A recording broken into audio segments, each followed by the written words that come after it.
সুধী দর্শক, আসসালামু আলাইকুম। কেমন আছেন সবাই? প্রত্যেকটা মানুষই কিছু না কিছু দেখে ভয় পায়, কিছু না কিছু থেকে দূরে থাকতে চায়। হতে পারে বিষাক্ত কিছু পশু পাখি, হতে পারে অ্যানিমালস, হতে পারে বা মানুষও হতে পারে বা কোনো সংগঠন হতে পারে। সেই রকম আমিও তো মানুষের বাইরে নই, তো আমিও কিছু কিছু জিনিসকে খুব ভয় পাই। আমি যেটা নিয়ে আলোচনা করব আজকে, সেটা হলো অর্গানাইজেশন নিয়ে, ক্যারেক্টার নিয়ে। সেটাই আজকে আসলে আপনাদের সাথে আলোচনার বিষয়। আমার জায়গাটা ক্লিয়ার করার দরকার। যখন থেকে জ্ঞান হয়েছে, বুঝি মোটামুটি টুকটাক, বাবার কাছ থেকে শুনেছি, মুক্তিযুদ্ধ নিয়ে শুনেছি 1971, তখন থেকেই ভয় পাই হলো রাজাকার। বিভৎস একটা বিষয়, যারা মানুষ মারতে কুণ্ঠাবোধ করে না, যারা দেশের সাথে দেশদ্রোহিতা করতে কুণ্ঠাবোধ করে না, যারা মা বোনের ইজ্জত নিয়ে খেলতে কুণ্ঠাবোধ করে না, এরকম একটা অর্গানাইজেশন ছিল তখন, যাদেরকে বলা হতো রাজাকার। এই রাজাকারের কথা শুনতে শুনতেই বড় হতেছিলাম। এর মাঝখানে তো আরো কত কিছু আসলো, স্বৈরাচার, মুখ তমুক, এইটা সেইটা, নানা রকমের শব্দ টব্দ। সব শব্দ নিয়ে কথা বলবো না, যেগুলোকে আমি ভয় পাই শুধু সেগুলো নিয়ে কথা বলবো। সো আপনারা আপনাদের ন্যারেটিভ, আপনাদের বিচার বিবেচনা আপনাদের মতো করে নিন, কিন্তু এটা আমার পার্সোনাল বিষয়। পার্সোনালি আমি এইগুলা থেকে ভয় পাই, এগুলাকে ভয় পাই। যেটা বললাম, এক নাম্বার হলো রাজাকার। এদেরকে আমি অসম্ভব রকমের ভয় পাই। পেতেই ছিলাম। এর মাঝখানে অনেক কিছু আবার যোগ হলো। গত বছর 2024 কোটা আন্দোলন শুরু হলো। আমরা দেশের বাইরে যারা আছি, তারা হয়তো আমাদের মতো করে আমরা তাদেরকে সাপোর্ট দেওয়ার চেষ্টা করছি, যে যেরকম পারছি সময় নিয়ে বলছি। আমি 2024-এর আগে সোশ্যাল মিডিয়াতে অতটা বেশি অ্যাক্টিভ ছিলাম না।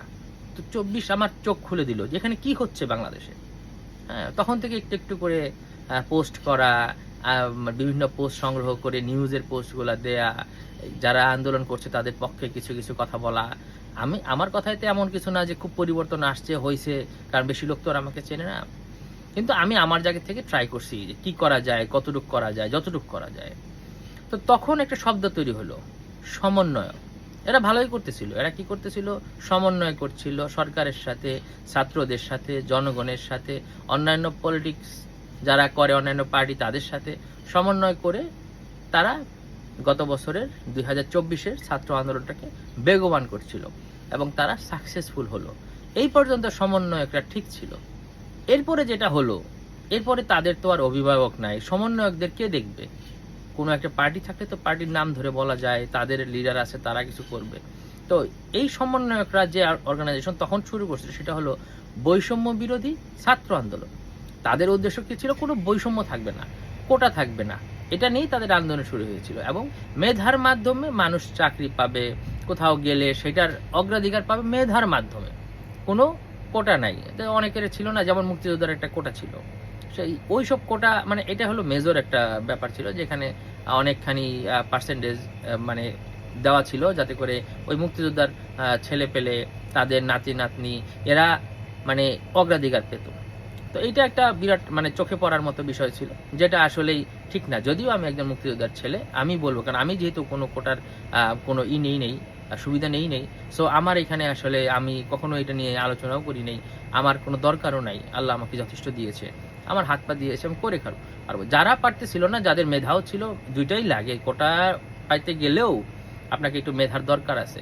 যাই হোক, যেহেতু আমি ওই জিনিসটা কখনো আমাকে ঘাটতে হয় নাই, আমি খুব ভালো ওই কোটা সম্বন্ধে, ওই আপনার যে রিকোয়ারমেন্টগুলো লাগে সেইটা সম্বন্ধে আমার কোনো আইডিয়া কম, সত্য কথা। তো যাই হোক, এরপর থেকে আমি লার্ন করা শুরু করলাম। তো যাই হোক, কোটার আন্দোলন সাকসেসফুল হলো। সাকসেসফুল হইতে হইতে সরকারই পতন হয়ে গেল, মানে এক দফে চলে আসলো। 5ই আগস্টে 2024 সরকার গন। এরপর এখন যেহেতু এই সমন্বয়কদের কোনো লিডার ছিল না, এই সমন্বয়করা যেহেতু কারো দ্বারা প্রভাবিত যারা হয়েছে, তারা তো ব্যাকগ্রাউন্ডে আছে, তারা তো মানে ফ্রন্টে আসে নাই, যার কারণে আমরা জানি না তাদের লিডারকে, তাদের গুরুকে। কিন্তু সমন্বয়করাই নিজেদেরকে লিডার ভাবতে শুরু করলো, লিডার হয়ে গেল। কিন্তু সেই বৈষম্য বিরোধী আন্দোলন আর বৈষম্য বিরোধীর মধ্যে রইল না। এরপরে হয়ে গেল কি, একটা পক্ষ, যারা তাদেরকে সাপোর্ট করেছে তারা একটা পক্ষ, যারা তাদেরকে করে নাই, এখানে অনেক রাজনৈতিক দলও পড়ে গেল।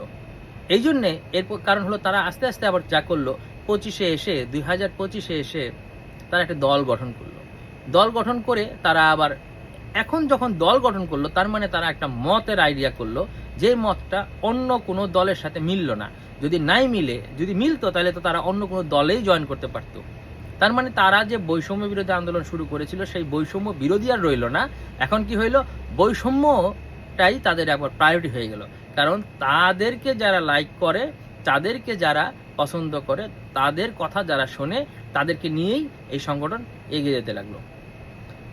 সমন্বয়কদের ভয় পাওয়ার কারণ হলো, আমি তাদেরকে ভয় পাই এই জন্যে, কারণ এখন তারা যেখানেই যায়, তারা যেমন আগে মানে যে কোনো দলেরই হলে আমি অমুক দলের সহসভাপতি, অমুক দলের সভাপতি, এগুলোই তো ছিল। এখন তাদের মুখ থেকে নতুন একটা বেরোলো, তারা সহসভাপতি আর সভাপতির মধ্যে রইলো না, তারা এখন সমন্বয়ক। তারা কি করে, যেখানেই যায় সেখানে সেটা ফলাও করে বলার চেষ্টা করে, আমি সমন্বয়ক, আমি বৈষম্য বিরোধী আন্দোলনের সমন্বয়ক। এরপর ওই বৈষম্য বিরোধী আন্দোলন যে অর্গানাইজেশনটা, যে সংগঠনটা ছিল, কয়েকটা ভাগে বিভক্ত হয়ে গেল।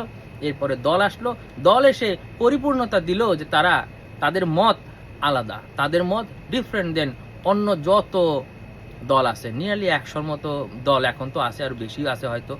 তারা অনেকে নিবন্ধন পায় নাই, অনেকে পেয়েছে, সব মিলে কোনো অংশ কম হবে না, 100-র কম হবে না, আমার যদ্দূর আমার ছোট্ট জ্ঞানে যদ্দূর জানি। তো এই যে লোকগুলা যে এখন আলাদা হয়ে গেল, তার মানে বৈষম্য বিরোধ কিন্তু শুরু হয়ে গেল। আগে বিরোধী ছিল, এখন অপোজিশন, পজিশন, হ্যাঁ, এখন এর তার বিরুদ্ধে বলা এই সেই। কিন্তু 24-এর আন্দোলনে কিন্তু কেউ কোনো কথা বলে নাই, সবাই একসাথে ঝাঁপিয়ে পড়ছিল।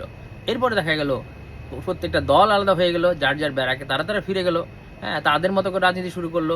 এবং এই বৈষম্য বিরোধী ছাত্র আন্দোলনের যারা গুটি আবার একটা অংশ, তারা যে একটা দল তৈরি করে, তারা যে আসলে বৈষম্য বিরোধী না তার প্রমাণ দিল।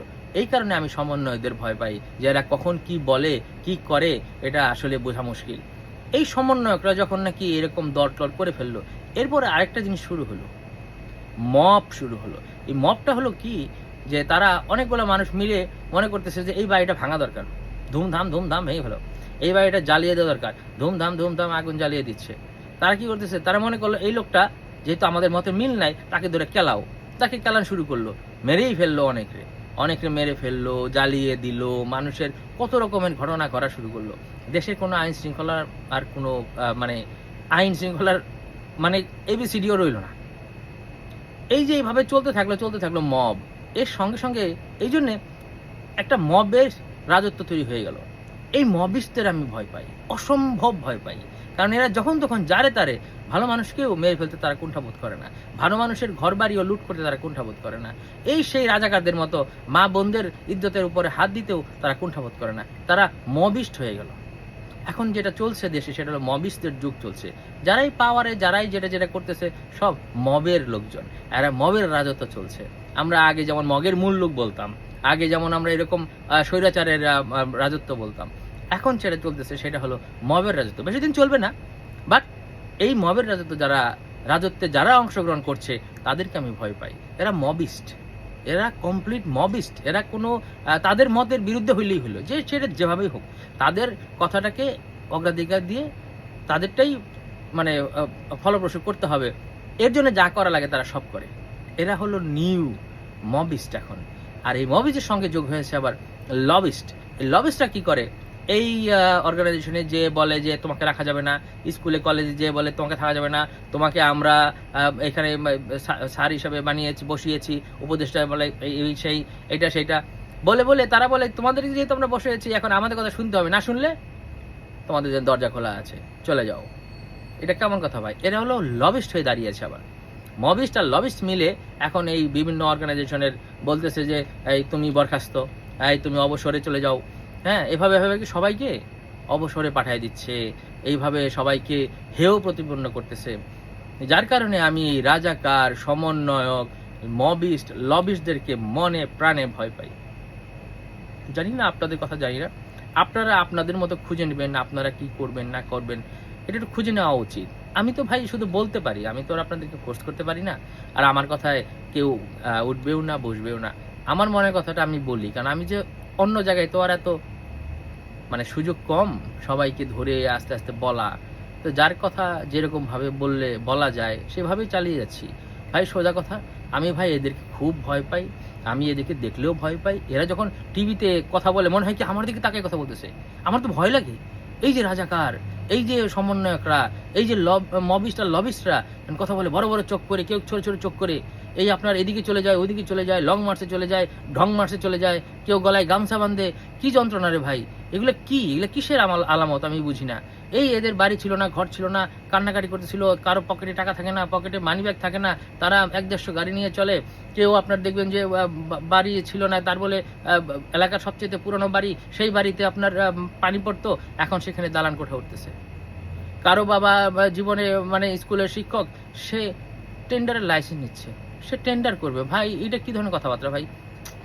কারো দেখবেন যে কেউ প্লেনে যাচ্ছে, তার সে ভুলে যাচ্ছে তার ব্যাগের মধ্যে বন্দুকের কার্টিজ। ভাই কি বলে, আপনি বুঝতে পারতেছেন আমি কিরকম ভয় পাচ্ছি? আমি অসম্ভব ভয় পাচ্ছি, আমি কোনোভাবেই মেনে নিতে পারছি না।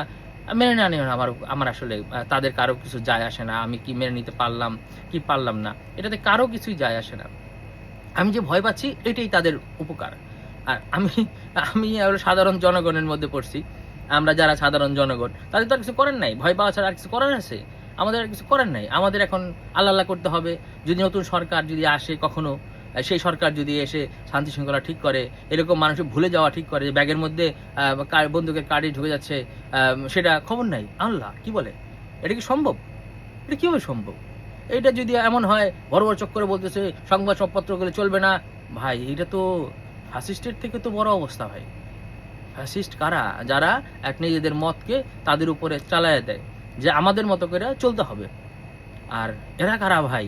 যারা বলতেছে যে করতেই পারবে না, অমুক মানে সংবাদপত্র বন্ধ, তমুকের বাড়ি বন্ধ, অমুকেরটায় তালা, তুমি বাসায় চলে যাও, তোমাকে আর লাগবে না, আমরা তোমাকে ক্ষমতায় বসিয়েছি। কয়দিন পরে না ইউনিস স্যারকেও একই কথা বলে। আমি খুব টেনশনে। আমার টেনশন করে লাভ নাই আসলে, এরা তো জানেই কি করতে হবে, কারণ তারা তো গেটিং পেইড ফর ইট। তারা তো এই জন্য বেতন পাচ্ছে যে তারা যেন চিন্তা করে তাদের ভবিষ্যৎ কি। তাদের ভবিষ্যৎ দেশের ভবিষ্যৎ, তাদের ভবিষ্যৎ অন্ধকার তো দেশের ভবিষ্যৎ অন্ধকার। যাদেরকে তো আমি আমি পারি শুধু একটু কথা বলতে, আপনাদের সাথে শেয়ার করতে। আপনারা আমার এই শেয়ার করা বিষয়গুলোকে আপনারা একটু দেখবেন, মনোযোগ দিয়ে ভিডিওটা দেখবেন। সময় যদি থাকে, আসলে সবার তো এত সময় নাই, তারপরেও দেশের যে অবস্থা, এটা ভালো থাকুক, ভালো হোক, এবং সবাই সুখী শান্তিতে থাকুক, এটাই আসলে চাওয়া, সবার কাছ থেকে চাওয়া। এখন ওই যে আল্লাহর হাতে ছেড়ে দেওয়ার মতো বিষয় হয়েছে। দল অভাব নাই, মতের অভাব নাই দেশে। প্রবলেম একটা জায়গায়, ঐক্যমতের অভাব, ইউনিটির অভাব। আপনি একটা ভালো কাজ করবেন তো আরেকজন পা ধরে টানবে, আরেকজন ভালো কাজ করবে। সব দল খারাপ, আবার সব দল ভালো কাজ করে তাও কিন্তু না। কেউ ভালো করে, কেউ খারাপ করতেছে টুকটাক। যেটা আমরা শুধু ভালোটা নিয়ে যদি চলতে পারতাম তাহলে ভালো হইতো। আজকে ভিডিওটা আর লং না করি, অলরেডি অনেক বড় হয়ে গেছে, কিন্তু উদ্দেশ্য একটাই ছিল, সেটাই আমি শেষ করি। সেটা হলো যে আমি আসলে খুবই ভয় পাই এই কয়েকটা ক্যারেক্টারকে, খুব ভয় পাই। এদের মধ্যে প্রতারণার একটা স্বভাব আছে, এদের মধ্যে ভণ্ডামির স্বভাব আছে, এদের মধ্যে আপনার কি বলে লুণ্ঠনের স্বভাব আছে, চারিত্রিক প্রবলেম আছে। আরে ভাই, একজন তার নিজের কলিগকে ফোনে দুনিয়া 30-40 মিনিট ধরে তাকে বুঝাচ্ছে, আসো তুমি আসো, মানে নেওয়াটা মুশকিল। মানে সেই একই ওই লোকগুলাই, ওই যেগুলার কথা মানে আমি ভয় পাইলাম, তারাই তাদের পিএস এপিএস শত শত কোটি টাকার মালিক হয়ে গেছে। এই সেটা ছিল 3 মাসের মধ্যেই, মানে 8ই অগাস্টে যে মানে নতুন যে সরকারটা ক্ষমতায় আসলো, এর থেকে 3-4 মাসের মধ্যেই সাবাস, একদম ডান ডিল। তো আমার উদ্দেশ্য কাউকে ছোট করা না, আমার উদ্দেশ্য হচ্ছে মতের অমিল থাকতে পারে, তোমরা যে কথা বলে আসছো সেটা যদি না করো তাহলে তো প্রতারণা করা হইলো আমাদের সাথে। তাই প্রতারণা করলে তার শাস্তিও তোমাদের পেতে হবে। শাস্তি আমি দেবো না, আমি কেউ দেওয়ার না, আইন আদালত আছে, তারা করবে, আল্লাহ করবে। যদি সৎ সাহসী কোনো গভর্নমেন্ট আসে, সরকার আসে নিয়ার ফিউচারে, জানি না কবে আসবে, তারা করবে, আমরা সেই আশাই থাকব।